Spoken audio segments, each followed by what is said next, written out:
বাংলাদেশে আজকে নতুন করে মুক্তিযুদ্ধের ইতিহাস বলা শুরু হয়েছে। একটি দল বাংলাদেশ জামাত ইসলামী, যারা স্বাধীনতার বিরোধিতা করেছিল এই দেশের, তারা এখন মুক্তিযুদ্ধের ইতিহাস বর্ণনা করা শুরু করেছে।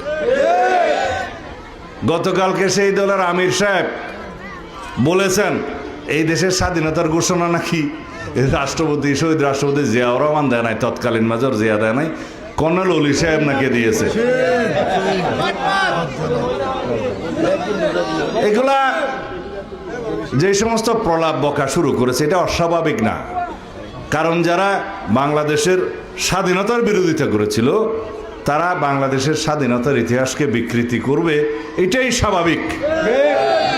বাংলাদেশের মানুষ জানে আজকে তারা যে নবরূপে নিজেদেরকে মুক্তিযোদ্ধার দল হিসেবে প্রতিষ্ঠা করতে চায়, সেটা একটা প্রতারণা, ধোঁকাবাজি।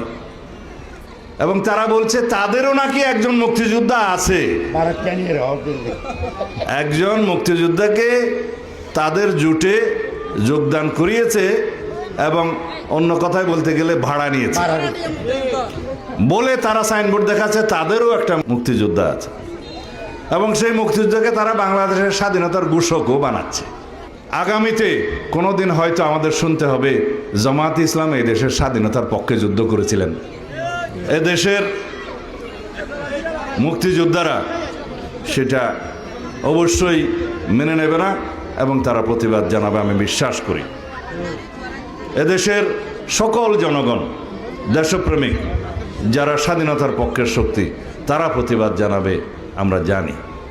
একটা রাজনৈতিক দলের একজন কর্মী হিসাবে আমাদের দায়িত্ব বাংলাদেশের স্বাধীনতার ইতিহাস নিয়ে যারা বিভ্রান্তি সৃষ্টি করতে চায়, মিথ্যা তথ্য দিতে চায়, স্বাধীনতার ইতিহাসকে যারা বিকৃত করতে চায়, তাদেরকে ধিক্কার জানানো, নিন্দা জানানো।